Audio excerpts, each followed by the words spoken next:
Iyan mga lods. So ngayon, ating ipagupit si si Minggay kasi yung buhok niya nagkumpul-kumpul na. So mas masasaktan siya doon sa sa buhok niya.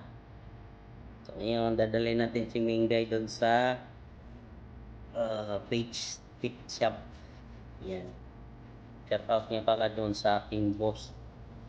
So sa aking boss guys, siya yung nagbayad doon sa aking pagupit kay Minggay. So, dahil wala akong box, so bitbitin na lang natin si Minggay papunta sa pit shop. Yan, nagmimiyaw pa siya kasi nanibago siya sa labas. So, hindi talaga yan lalabas si Minggay kasi bukas yung pintuan namin sa laboratory namin. So, ayan, nagmimiyaw siya habang naghihintay kami dun sa aming driver. Yan, meow. Sige, meow ka, Minggay. Mag-meow ka lang. So, yan. Kinukukulit ito muna natin. Yan, dito na kami sa Oka Veterinary Clinic. So, yan yung doon natin pagupitan. So, dito ko rin pina-hospital si Minggay nung nilalagnat siya, guys. Ayun, pasok na tayo. So, kung tatanungin natin, magkano yung gupit, guys? Kung magkano yung gupit is 115 real lang po. Yung gupit doon lang. Ayan. Dahil lang guys kasi hindi naman tayo nagbayad. Hindi naman tayo nagbayad guys. So sponsor yun ng amo. So, pagkatapos natin sa counter guys, ayan bububad ka natin yung si Minggay. Dala natin dito sa room. So shout out sa dalawang Pinoy. Yung dalawang Pinoy yung naggupit kay Minggay. So tatanggalan mo na ang kuko puputulan mo na ng kuko si Minggay. Ayan, dalawa mga Pinoy din yung mga barbero. Yung barbero ni Minggay, charot. Ayan, then katiran mo na si Minggay. So, hindi yan nasasaktan si Minggay guys. Kahit ganun yung pagkahawak mo kabayan. So, hindi rin malikot si Minggay pag dinadala dun sa sa ibang mga lugar. So, pangalawang beses na ni Minggay dito sa pit shop na to. Ayan. So, normal lang yan yun. So, kakalbuhin natin si Minggay para sabay yung pagtubo ng buhok niya. Para mas maganda yung tubo ng buhok niya. So, yan. Ating kailangan ating mas mas maano pa, mas kalbo. Kailangan ikalbo natin. So, asahan natin guys. By 2 months, mas maganda na yung buhok ni Minggay.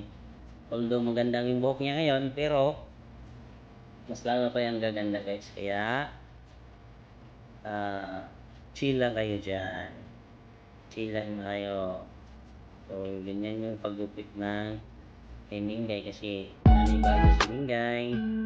So, kailangan talbuhin natin para mas maganda yung tubo, sabay-sabay yung tubo ng buhok niya. So, huwag kayong mag-alala mga lods na medyo kalbo yun si Minggay kasi para lang din doon sa kanyang kalusugan.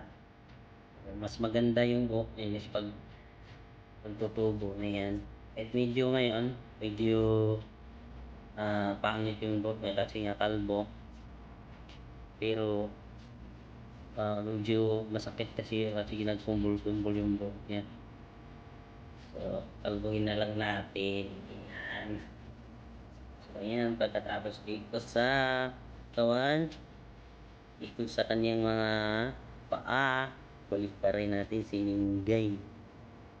So, again, shoutout nga pala sa ating boss. Siya yung nagbigay guys. Dun sa pangbayad natin sa paggupit kay Minggay. Yan si Kabayan. Yan na. Yan na si Minggay para nang ngayon. Yan, medyo lang natin dito sa ulo niya. Habang nandito na rin tayo guys, palinisan din natin yung kaniyang tenga. Kasi marumi yung tenga ni Mingay. So, pinapagupit natin siya, tapos pinalinisan natin yung ganyang tenga. Tapos yung kuko niya pinutulan. Ayan, nakikiliti si Mingay, di ba? Ayan, nakikiliti na si Mingay. Pero at least nililinis yung tenga niya. Ayan, tapos na tayo guys. So dito na tayo, tapos na sa OCA or OKE Veterinary Clinic. Dito lang yan sa Alcobar guys. So yan mga lods. So pababa na tayo, papunta na tayo sa ating sasakyan. So yan, see you! Yan, dito na yung aming driver guys. Yan, pauwi na kami.